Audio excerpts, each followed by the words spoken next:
Salutations all, I hope that you're well. This video lesson is for perception, and I'm going along with the Intro to Interpersonal Communications textbook for this lesson. So we're going to start off with the headliner, Understanding Interpersonal Perception. Now, I'm going to give the book's definition of perception, and then we're going to discuss and chat about the 3 stages of interpersonal perception. How many times can I say that throughout this lesson? Let's go. So if you see me looking off from the camera, it's just because my notes in the textbook are off to the side and around me. So the book's definition of perception is the process of experiencing the world and making sense out of what we experience. So perception, bare bones, is how taking where we've been, how we've been raised, the environment we are currently in or have been in, our past, current, possibly future, and taking it all in, internalizing it to make sense of what we see or what we hear. That's perception. So underneath perception, it also talks about interpersonal perception, passive and active perception. So interpersonal is the process of selecting, organizing, and interpreting your observations of other people. This is just where you people watch, you observe, which will coincide with the assignment for this lesson, the exercise for this lesson, but we just watch people and we assess and we give meaning to their actions or their interactions with others or in a setting or in a conversation. Then passive perception is this occurs without conscious effort, simply in response to one's surrounding.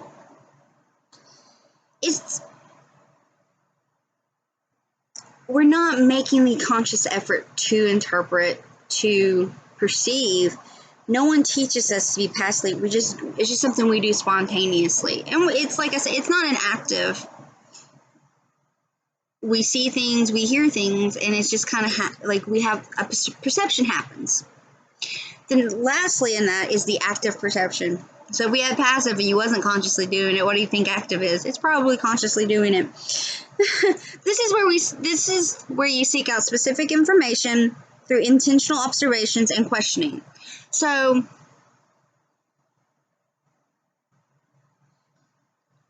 say you're people watching and you wonder whether that someone is friendly or grumpy or happy or sad or kind or cruel, where they're from, are they, how large their family is, are they in a committed relationship, are this and that. This is what's going on with active perception. You're wondering, you're people watching and you're wondering. So within perception itself, so the main perception is taking what we know. This is a combination of how we were raised, where we're from, where we are currently in our lives, what we've been taught, what we know, and applying it to the world around us to perceive. Communication. Then there's interpersonal communication, and it's just the process of selecting, organizing, and interpreting the observations of others. So in the people watching, it's where you will focus in, or it's not even people watching, your interactions with others, people watching, whatever the case may be. It's just the process of choosing what to pay attention to. Then there's passive, which is you're not consciously doing the perception. You're just perceiving. You're not making the effort of be like, oh, I wonder this or that. That's active. Active is where you're like, I wonder if they're happy or if they're sad, or oh, I wonder if they're single, or I wonder what they're like. That's active, like you're actively thinking about it. So let's go ahead and get into the stages. So we talk about selecting first. Selecting, there's all kinds of stuff around us. Sorry, I have my highlighter here. I'm going to put it down. I talk with my hands. Selecting is choosing the input you want to listen to or watch or observe. There's a lot of things going on. So think of a classroom setting or at work, or maybe you're out to dinner, or you're grabbing, drinks and a bite with a friend, or you're having like a girls' night, or you're hanging out with your buddies, whatever the case may be here. There could be a lot of things going on. Say you're in a restaurant, and there's a lot. There's other people that are talking, and usually there's music going on, and the staff's going back and forth, and it can be chaotic. So in this stage of perception, you're selecting what to listen to. Maybe it's, okay, so say you're on a date.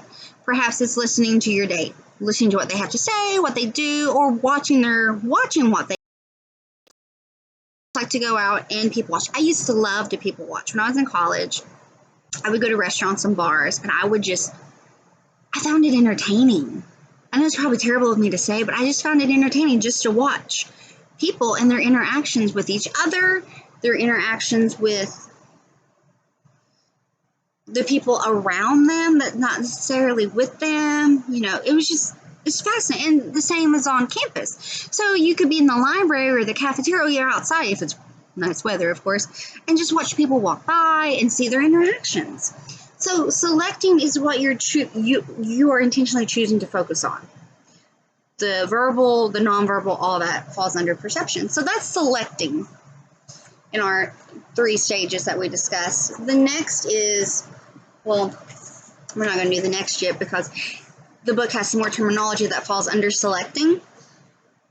And it discusses, let me get my magic book here, selective perception. And this is the process of seeing, hearing, or making sense of the world around us based on such factors of our own personality, beliefs, attitudes, hopes, fears, and culture, as well as what we like and do not like. So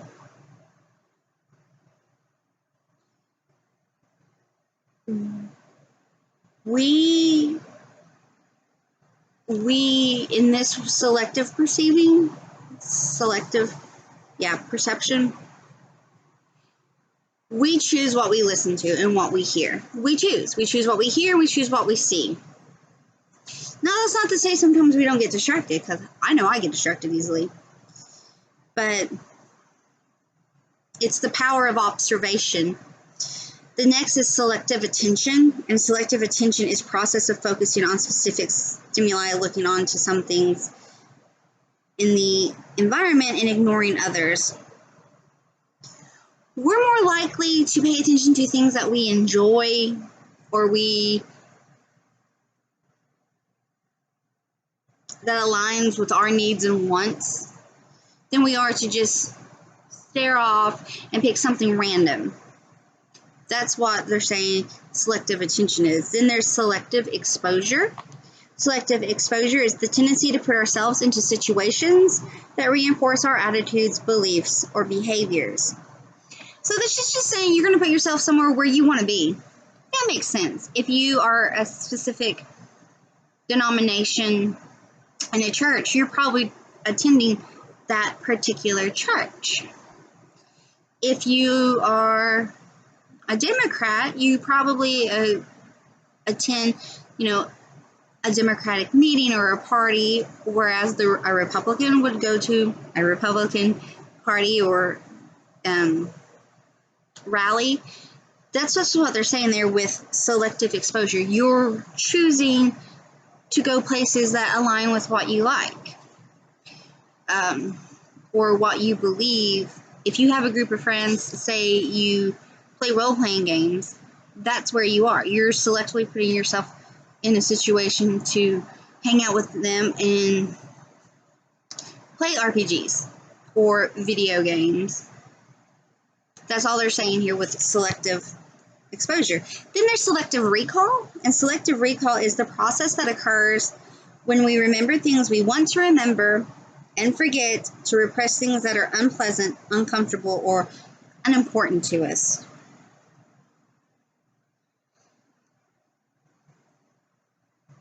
That's when you can selectively say, I didn't really like that situation. I'm going to put it in the back of my mind, or this is not really pertinent to who I am, so I'm not really going to remember that. Or that communication. So all that falls under the selection portion of perception. So again, those were selective perception, selective attention, selective exposure, and selective recall. Selective recall, I like to joke and say, or maybe you've heard someone say, you have selective hearing. You only hear what you want to hear or see what you want to see. To me, that kind of falls under it. I joke in my house a lot with that. I'm like, you only hear what you want to hear. Ha. Anywho, then real quick, they talk about thin slicing. And thin slicing is observing a small sample of someone's behavior and then making a generalization about what that person is like based on that example. The best one is social media. We only see snippets of people on social media. We see snippets of their life, but we're only seeing what they want to share. Now, some people, they only share the good, or the pretty, or the fabulous, and others show their, I call it realness, because you can see on social media that some people will show that it's not all sunshine and rainbows. But what this is saying is that thin slicing is what we base off. We make assumptions about people by what we perceive by seeing snippets. So like what you see on Instagram or Facebook or Twitter or TikTok or Snapchat, it's not the whole story of that person in their life, but we make assumptions, or we base our perception of people off what we just see on that front, the social media front. Okay, so again, all that was perception, selection with perception. The second stage is organizing. Organizing, we kind of link things into categories. We all, it's just human nature, as the book tells us. Have you ever, those pictures that's just dots, but you can see a shape in the dots? Or they'll show you a picture. If you look at it one way, it looks like a dog, and one way it looks like an old man. That's what they're talking about with organizing. Our mind and our visual, they want to organize. And we break things into categories. Think about phone numbers. So you have an area code, that's 3 numbers. Okay, got it. And then there's the first 3 numbers. Okay, da-da-da. Okay, and then there's the last 4 digits. We break it. And it's a psychological thing as well, is that you're breaking. I don't know the terminology for the psychology portion of it, but I remember discussing this in psychology many, many months ago. But it's just how our mind works. We break things. Or you want to add closure to things. I say closure because the book shows you the circle. In our mind, we want to make that circle whole. So all of that falls under organizing. It talks about a mental basket, and this is where we're sorting and identifying, and that's a cognitive schema. It's just where we are categorizing human experiences. And then my computer, my kids are home, so I'm recording in a different area. Then it talks about superimposing, and that falls under where I said we create categories when it comes to organizing. Superimposing is to place familiar structure on information that we select. So that's that what do you see type pictures and stuff. That's what they're talking about with categories. And then we link categories as well. And then we seek closure. And I just discussed all that. We link categories together, we seek structure. And then the last stage, so perception, we've had selecting, organizing, and now it's interpreting. And interpreting is taking all the information that we have and applying, like I said, our background is interpretation. So we see or hear something, and we apply our own meaning to it based on information that we already possess. And that information can be based off what we have learned throughout our lives, how we were raised, how we choose to act or interact in our present sense. All that goes into interpreting in the perception process. So recap, I'm going to use the recap out of the book because I love the recaps in the book. It's just like boom, boom, boom. Selecting, this is the first stage of the perception process. We select certain sensations on which to focus our awareness. Then there's organizing, the second stage of the perception process, which we assemble stimuli into convenient and efficient patterns. And then finally, it's interpreting, which is the final stage in perception, in which we assign meaning to what we have observed. All right, so let's go ahead and move into the next portion of the perception in our book. Perception, how many times? Forming impressions of others. This just kind of talks about strategies that we use to form impressions of others. The book's definition of impressions is a collection of perceptions about others that you maintain and use to interpret their behaviors. Impressions can be general or they can be specific. And when I say it can be general, it's things like they seem nice, they seem grumpy, they seem angry, they seem what a nerd, what a jock, what a dork, you know, what a weirdo. They're general. They're not specific. But they can also be specific. The book then goes into talk about the information formation theory. And this theory explains how we develop perceptions about people and how you maintain and use those perceptions to interpret their behaviors. Have you ever heard the adage or the saying, I've said it before, never judge a book by its cover? As much as I hate to say it, we do. And sometimes, a lot of times, it's unconsciously, we are judging a book by its cover. And what do I mean? I don't mean it's like all negative. It just means we have first impressions. And sadly, we hold those first impressions accountable to people throughout more interactions until the impression can change once you really get to know someone. But sometimes we just hold true and fast that first impression that we thought. That's what they're talking about with the impression formation theory. Then the book goes on to discuss how to develop own theories about others. And in it is the implicit personality theory. This is a unique set of beliefs and hypotheses about what people are like. It encompasses your own ideas and expectations to influence how you make guesses about others.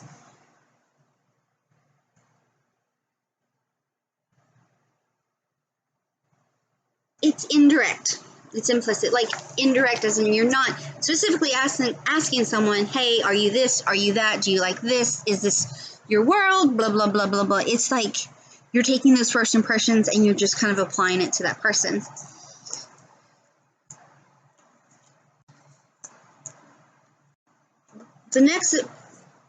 They move on from that and talk about seek information to reduce uncertainty. So there's the uncertainty reduction theory, or URT.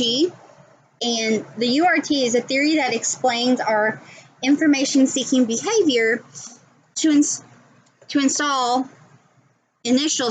our initial interactions with others, and also describes the overall process of how we reduce our uncertainty about the social world. You can experience uncertainty about another person, the nature of your relationship, or even yourself, and then it breaks it down. There's partner uncertainty. And this is the inability to predict behavior, thoughts, or feelings of another person. So, with uncertainty, you may notice, let's say you notice your buddy or a good friend of yours has been avoiding you. And you can't predict, you don't know why. You don't know why this person's avoiding you. So that's where the uncertainty comes with partner uncertainty. It's because you're not sure if they're upset with you, they're upset at something else, within themselves, or if there's external forces that you don't know. But that's what they're talking about with partner uncertainty, is that you don't know. You see they're upset, they're avoiding you, they're not talking, they're not as chatty, they're just not themselves. So you're uncertain. Did I do something? Are they mad at something else? Did something happen on the way? Whatever the case may be. Then there's relational uncertainty. The book's definition is the lack of confidence a person feels in their ability to explain or predict issues in the nature of a specific relationship. Think about in a relationship, where are we? Where is this going? That's what they're talking about with the uncertainty here.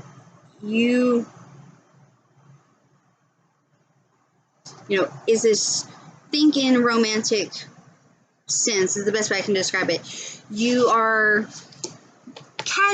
been casually seeing someone, but you really don't know if, okay, so is this like just a hangout? Are we just good buddies? Or is this just a casual thing? Or is this more serious? That's where we're going with the relational uncertainty. The next is self-uncertainty, and that's the insecurity a person feels in being able to describe, explain, or predict their own behavior. You may say things like, why did I do that? Or, I'm not really sure what I'm supposed to do here. That's self-uncertainty.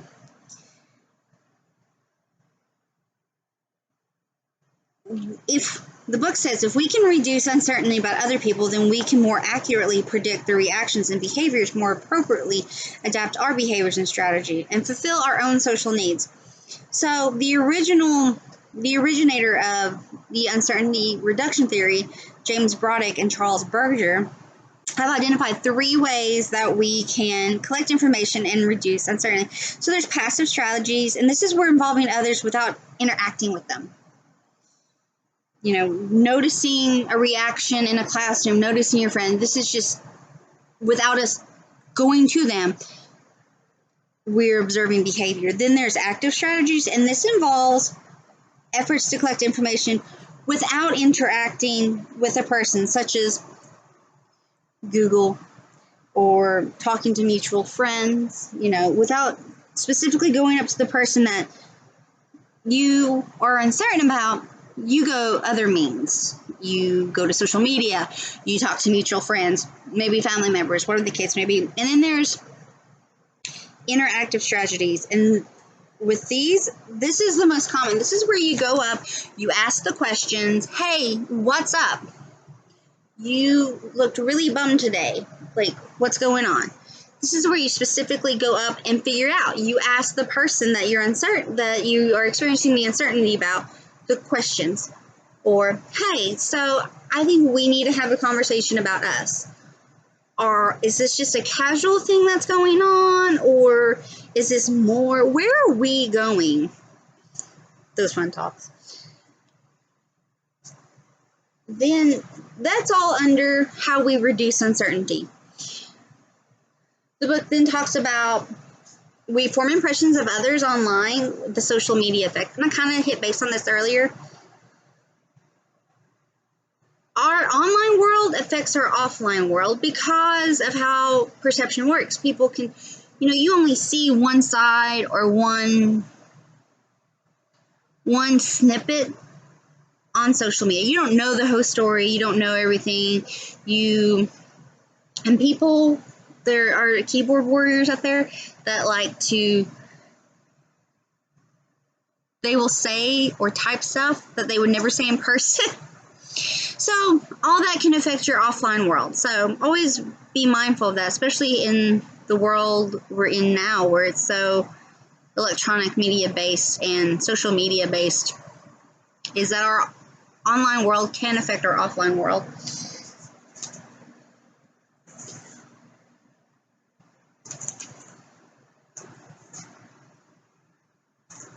Trying to see if I can the rest of this. Okay. I'm going to recap this next little bit with using the recap of the book so I don't get off topic, because that's very easy for me to do. So, How we organize and interpret interpersonal perceptions. There's impression formation theory, and this is where we form impressions of others based on general physical qualities, behaviors, and disclosed information. So, impression is how, you see someone. You make assumptions on who they are just by what you see. Then there's predicted outcome value theory. This is where you make predictions about the future of a relationship based on early information we learn.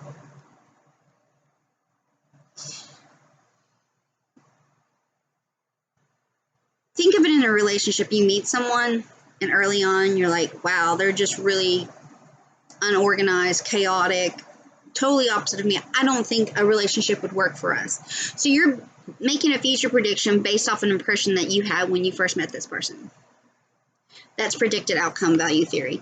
The next is implicit personality theory, and this is where we use a personal set of assumptions to draw specific conclusions about someone's personality. The book gives the example, if she's intelligent, then she must be kind, she must be caring too. This is just where we're drawing conclusions off of people's personalities. Attribution theory is we develop reasons to explain others' behavior. Oh, well, they didn't call me because they forgot, or they didn't call me because they don't, I didn't get a text from them because they don't like me, or, well, he's just upset because he's sick. Stuff like that. That's just where we try to explain other people's behaviors. Casual attribution theory is we are trying to ascribe a person's actions to a specific circumstance, a stimulus, or the person themselves.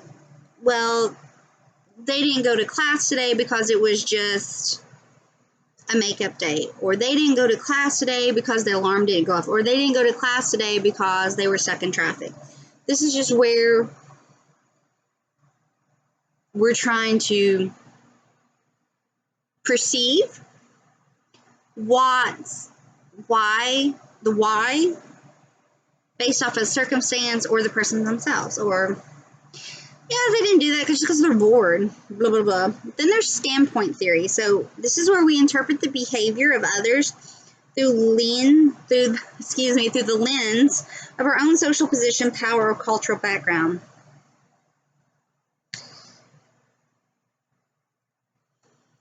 The book gives the example, he won't join the fraternity because he doesn't understand how important that network can be to his professional career.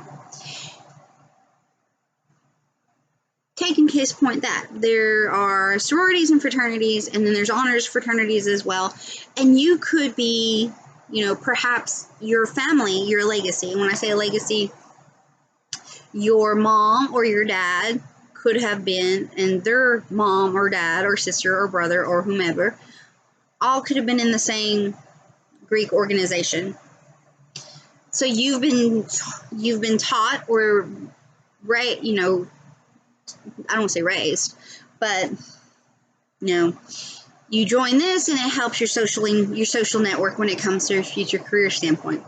Not everybody believes that, or that's what they're just talking about here with standpoint theory. It's just we're interpreting others' behaviors through our own backgrounds.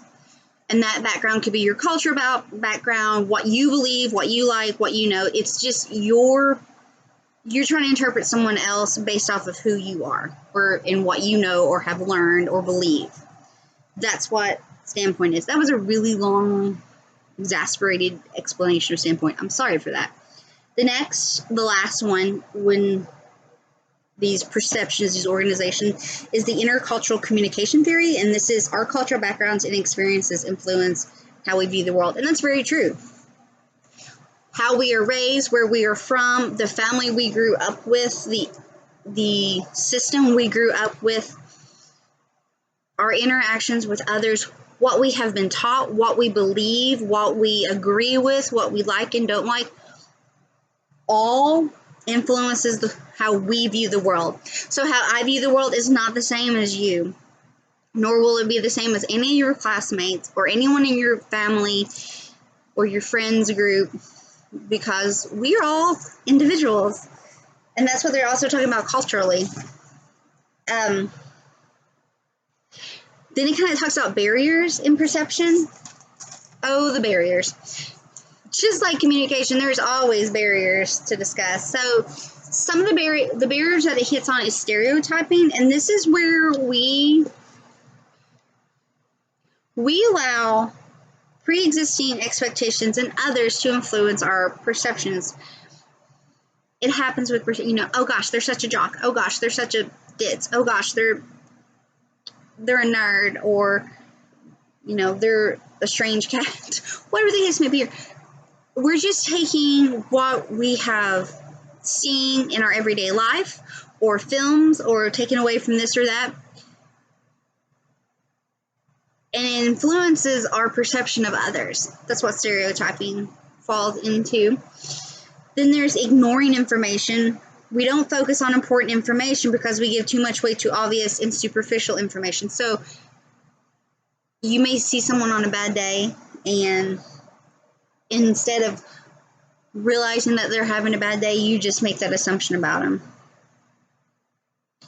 You're not going into depth. You're not getting to really know. You're just, well, I saw that they were acting crazy that day, so they obviously are not all there, or, guys, he was so mad that day. He's just an angry person. I don't want to be around him. That's all they're talking about with ignoring information. You're just taking a quick observation or impression that you have, and you're applying it to, you kind of ignore everything else. You may see them another time, and they could be happy, go lucky, jolly, and you're just like, meh. From there. Then there's also imposing consistency, and this is where we overestimate the consistency and constancy of others' behavior. So, I think the best way to describe that.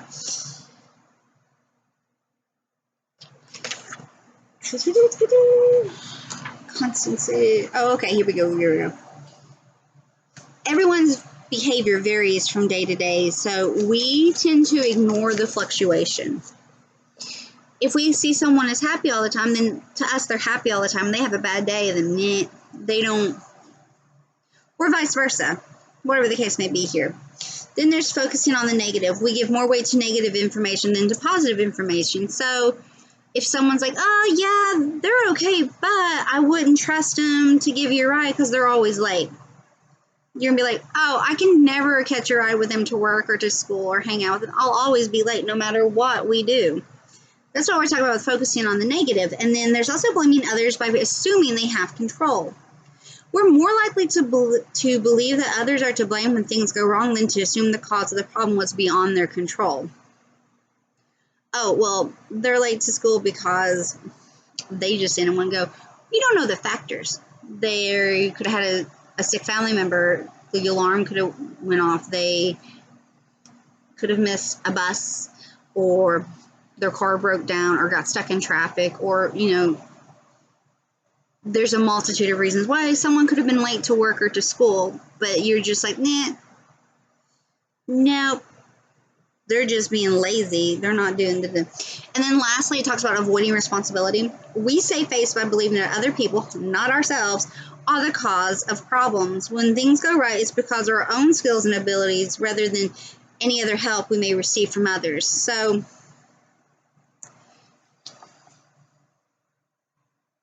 it talks about, with that, it's just basically putting into effect that, well, it's not the job didn't get done because it wasn't me. I did everything I was supposed to do.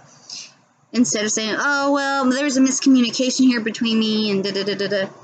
That's all that's saying. And all those fall under the barriers that we have for interpersonal communication. And then real quick is, how can we improve our perception skills? So be aware of your perception barriers. Be aware of what we just discussed. Are you one to do stereotypes? Do you say these things? Just be mindful. Some of us acknowledge that, yes, we do this and that, and you're actively trying, and that's fabulous. The next is it says, be mindful of the behaviors that create meaning for you. So